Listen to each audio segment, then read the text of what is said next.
Hello and welcome to New Jersey Politics with Laura Jones. I am Laura Jones and we're so glad to have you here. Coming up today, we're talking about a big spike in scams targeting those living in New Jersey. Chris Widelo is the state director of the AARP New Jersey. He's standing by with all the details on what you need to know to protect yourself and your pocketbook. First, though, this weekend, the race for governor in New Jersey kicks off in a big way with the first primary debates. On Sunday night, the Democratic candidates will take the stage at Rider University, followed by the Republican candidates on Tuesday.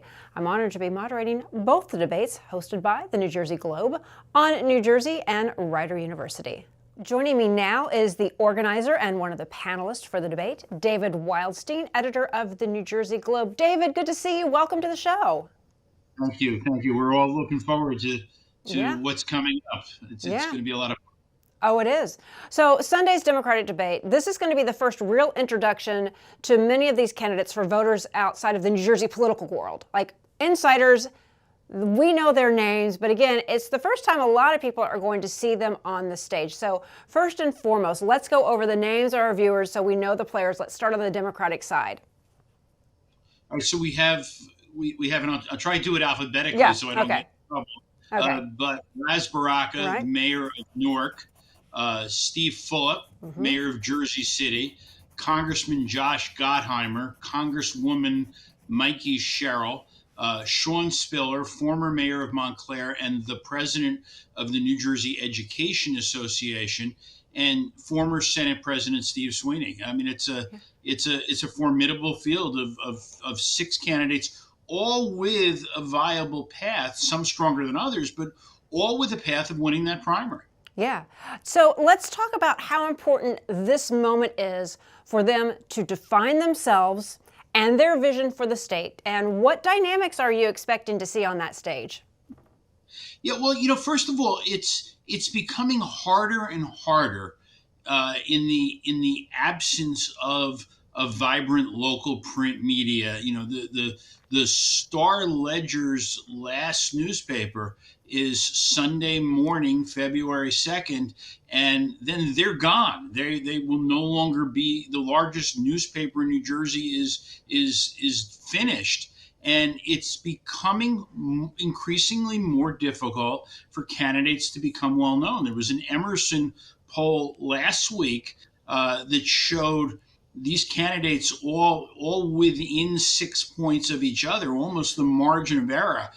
Mikey Sherrill was in the number one spot, but she was at only 10%. So we've got a debate coming up much earlier than anybody's ever really had them before, but it comes at a time where candidates have no way of reaching real voters other than their paid communications. And I think it's important for real voters and for rank and file party leaders, local elected officials making decisions on endorsements, to hear what the candidates have to say and see how good they are up against each other.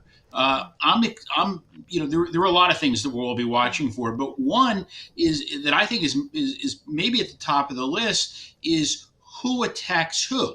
Right. How do each of those candidates react to each other? Which ones are they going to try and tear down as they bring themselves up? And that might give us a really interesting glimpse as to what the candidates' internal polls are showing and who they really believe their main competitors are. I'm still stuck on February 2nd, the day that print media dies in New Jersey, really, and the significance of that. I mean, just, 5-6 years ago, I can't imagine a world where we don't have the Ledger, where we don't have this, and that really is significant. Just what are your thoughts on that? I mean, for people like you and myself, we've been around. I mean, that was it's really hard to grasp. I mean, Trenton Times is gone. Everybody's gone. Yeah, I mean, Jersey Journal's shutting down. The South Jersey Times is going away. I mean, it's as a former Star Ledger paper boy and teenage sports correspondent in the 70s. I mean, I grew up on the Star Ledger, and they taught me a lot about politics and government. It's really, it's sad to see them go. It's dangerous for democracy to see them go. But at the same time, I don't even say a little. I'm really angry Yeah. at the leadership of these newspapers. They've had 25 years of notice to know that they were on a decline. They had a lot more notice than fax machines had before there was email, and they didn't do the steps they needed to do to save their industry, and that really makes me angry. And I remember, Mike Kelly from the Bergen Record, and I think Gannett is next to go. I think they're on life support. But I remember, when I had my first website back in the early 2000s, that you generously helped put on the map. Oh, So thank you for you're that. welcome. You're welcome. Welcome. But I remember, Mike Kelly writes a column for the Bergen Record, and he says, "Oh, the internet is a fad. People will always get their news from newspapers." First of all, nobody ever accused Mike Kelly of being terribly smart. But on the other hand, he missed the whole thing that the world was changing. Right.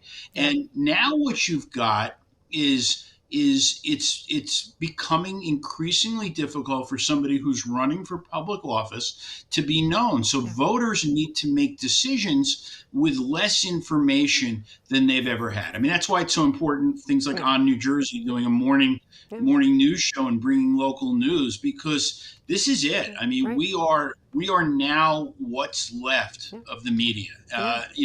And you know, I mean, I'll say it because I'm a lot older than you.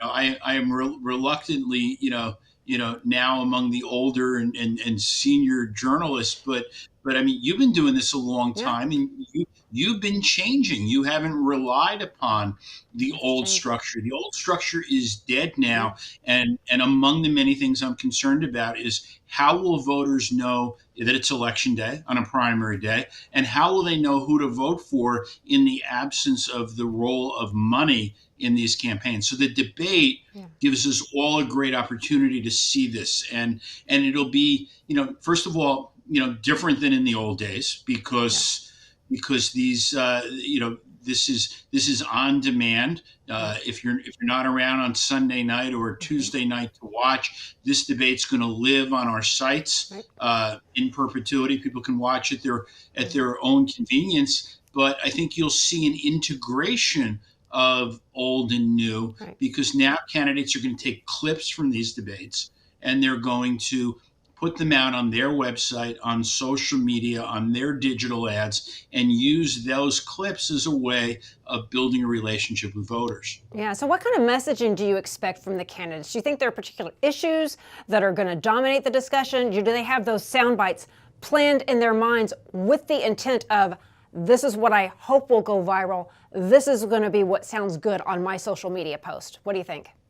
Yeah, so start with the Republicans. I think the most important thing Republican gubernatorial candidates are going to do, except for one, is to wrap themselves around President Trump. Donald Trump, extraordinarily popular among Republicans in New Jersey, and they are going to they want to come across as the Trumpiest of the candidates, except for John Bramnick, who is banked his entire effort. He's bet his entire effort on whether you can be an anti-Trump candidate in a Republican primary. On the Democratic side, I think it's going to be interesting to see how the candidates deal with the incumbent, Phil Murphy, who is term limited. Are they going to embrace the things he's done? Are they going to publicly disagree with parts of his administration? I think you're going to see some of the candidates more to the left try and call out Democrats that are at the center of the ideological spectrum.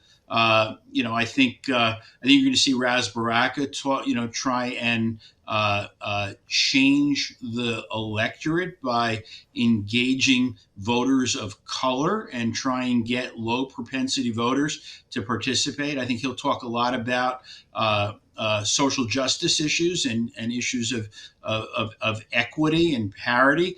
I think you'll see Josh Gottheimer talking about his property tax cut plan and just his willingness to cut property taxes. I think you'll see I think you see Mikey Sherrill talking about affordability issues and about women's reproductive rights. But Yeah. this is their chance to get known. Yeah, and so we've got and the four Republicans that we have. You want me to? Would you like me, or would you like to go? Sure. Yeah. So we've got Jack Ciattarelli, former state assemblyman, two-time Republican nominee for governor. We've got John Bramnick, state senator, former Assembly Minority Leader. Edward Durr, who is the former state senator, also known for that 2021 election upset. And then we've got Bill Spadea, radio host and political commentator. And with the state kind of shifting more towards purple when you look at the presidential election, right? We know that this is kind of the presidential election is the warm up for the gubernatorial race. But the way New Jersey trends in their gubernatorial elections as the way they trend Democratic for the national elections. Can you talk a little bit about that and that dynamic? Yeah. Laura, you're setting me up here because I always geek out on these things, but New Jersey in 1947 had a constitutional convention, and they specifically decided that they wanted gubernatorial and state legislative races in odd number of years, one of 5 states in the country that do it that way, because they wanted these elections fought on state issues and not federal issues. That's not happening anymore. Now you're looking at people really looking at these federal issues, but New Jersey's got this weird phenomenon that it had been more of a blue state in federal elections. Hasn't elected a Republican U.S. senator since 1972, hasn't gone for a Republican presidential candidate since 1988.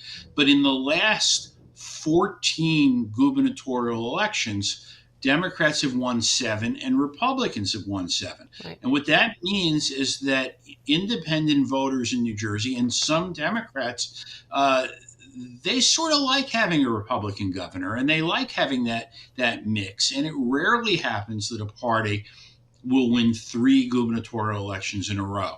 So while people think they, I agree with you. New Jersey showed signs of heading purple in a federal election last year, but New Jersey has always been purple in governor's races. Right. Yeah, the pendulum swings back and forth. Let's talk a little bit about the debate. All right, so it's set for an hour and 45 minutes. You've got 6 candidates on the Democratic side, 4 candidates on the Republican. So, when it comes to planning and structuring the time, what issues do you think that you want to prioritize for the candidates to address? And what is it that you want voters to walk away with? Because again, this is the first time we're going to be seeing all of them together. Yeah, I mean, this is, from the voters' standpoint, this is a first date. It's almost like a speed dating round. And they are, they're really looking to see if each of these candidates, they're sort of seeing, can I see myself spending the next 8 years of my life with this person in charge of making New Jersey more affordable, with educating my children, with allowing me to get better access to healthcare, to mass transit. I think that's the whole thing. I think it's in February. There'll be at least 2 more debates before the primary that are sponsored by the Election Law Enforcement Commission. But I think this is first date time, and and thankfully for you and I, it's been a long time since we have been on our respective first dates, and never to be again, but that's what it's like, right? You sit across from a person and you sort of get a feeling of, do I like this person? Is there something there? Is there an attraction between this candidate and me? Is this, it might allow voters to sort of winnow, down the field, and they may look at it and they may say, boy, I never heard of Sean Spiller, but I really like him. Right. Or, I'm not familiar with John Bramnick, but I could see myself voting for him. Right. And that's really what I think. That's really what it is. This is as much a debate about first impressions and building a relationship as it is about talking about the issues. David, You we're are. looking forward to seeing you this weekend. And as this race continues, never a dull moment. We're in for an exciting ride because, again, it's an open seat. Governor Murphy can't run for that third term. So thank you for joining us and for giving us a great preview at what we're going to see. Thanks, Laura.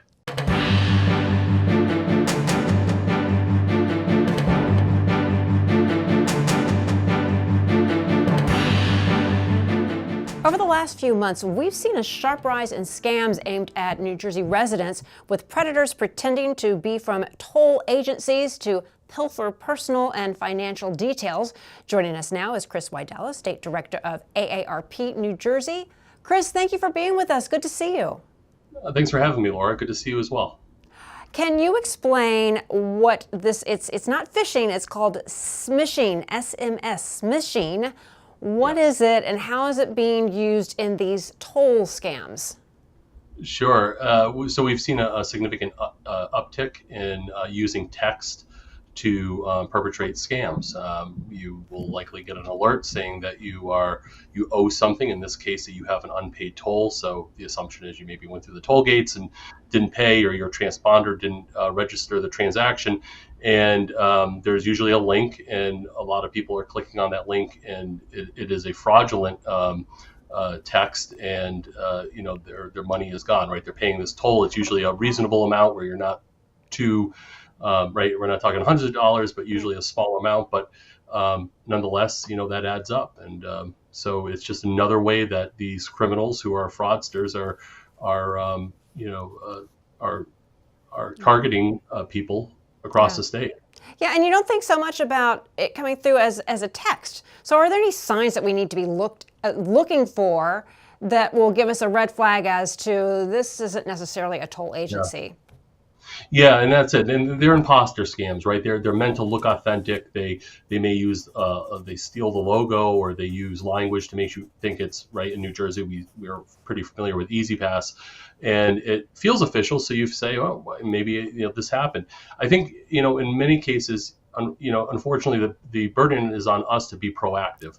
So if you receive this text, and this is the first time you're receiving it, and you haven't signed up for these types of notifications, you should absolutely just delete it, right? There's no reason. Usually, if there's a violation, it comes by mail.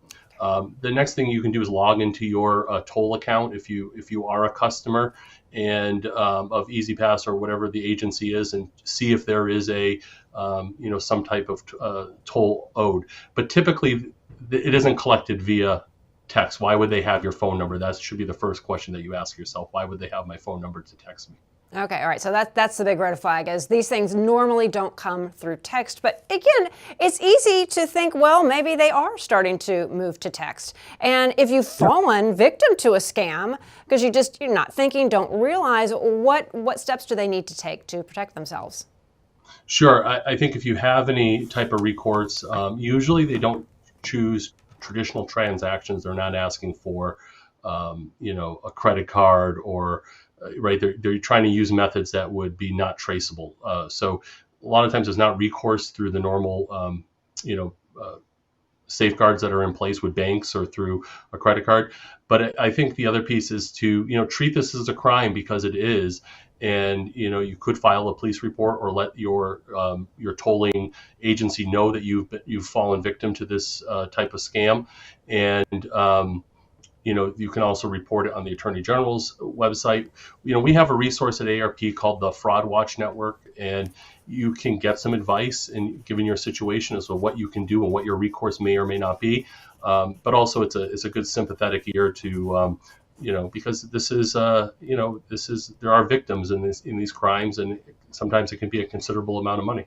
Yeah, and that sympathetic ear is important because sometimes you feel embarrassed no matter the age. You feel like, how could I have fallen for this?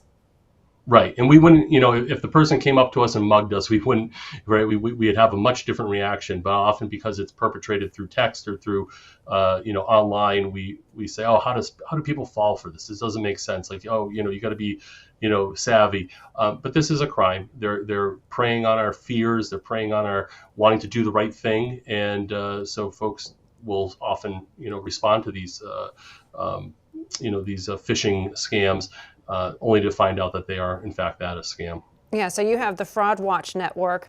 AARP often works in educating seniors about scams. So can you talk a little bit about seniors and particularly how they are at risk here and what specific advice you give them or even their family members, caregivers? Because, I know myself, I have parents who are Yep. aging and sometimes I'll get a call and I'll know if it's an email, I can kind of tell, oh, here's where you can click and see what the email the sender is. But can you talk a little bit about how you're helping seniors and how they are very vulnerable? Yeah, overall, there's roughly about 141 million people across the country that are impacted by some type of scam annually, and that equals billions of dollars. So we have a number of different ways that we try to educate people, whether it's you yourself or your caregiver, family member. We have a fraud Facebook Friday where we post sort of the most emerging scams and try to educate on what steps you should take or what you should avoid.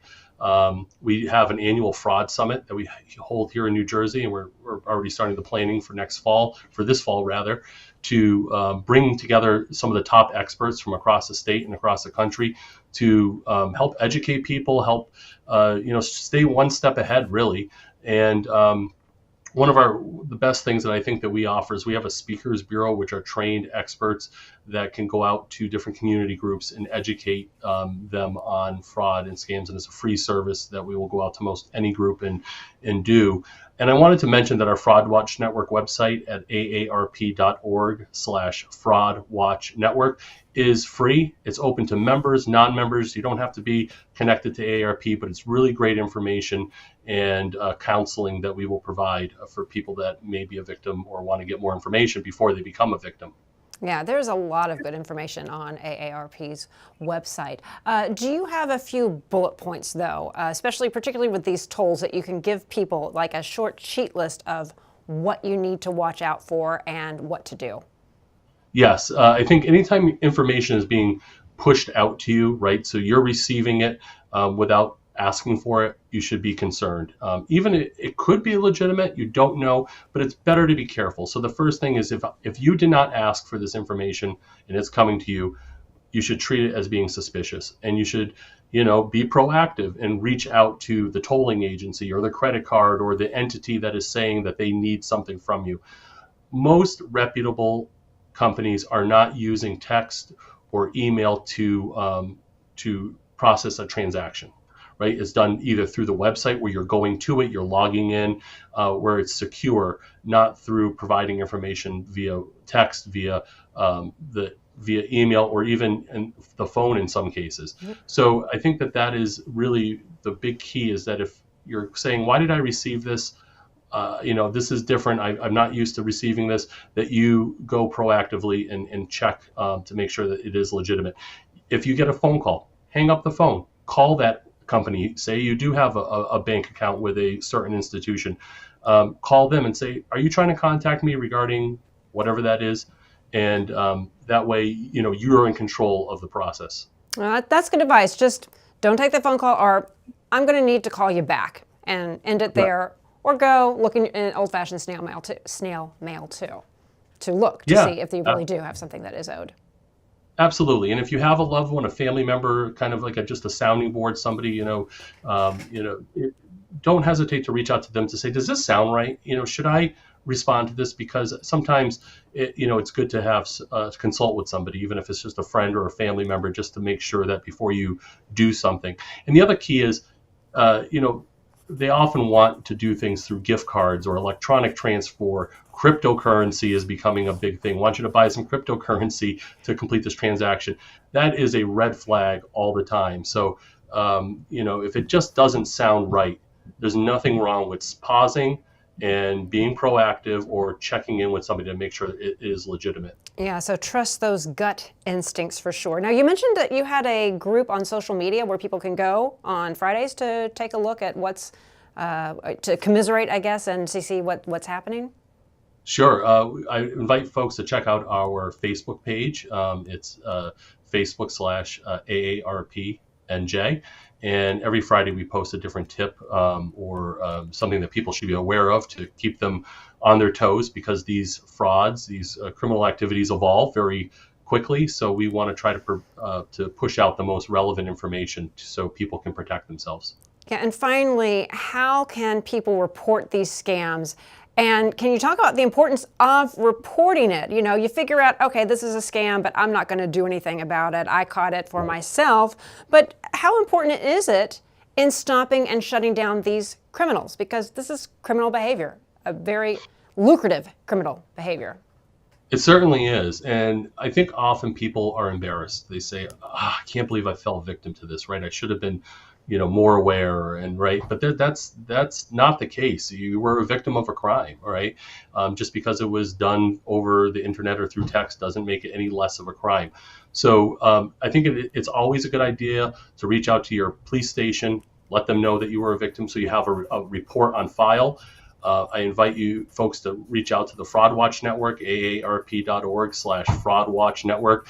And those experts can tell you exactly where you need to go based on the type of fraud that was done, and also, give you some, some advice, or at least help with consoling, the person.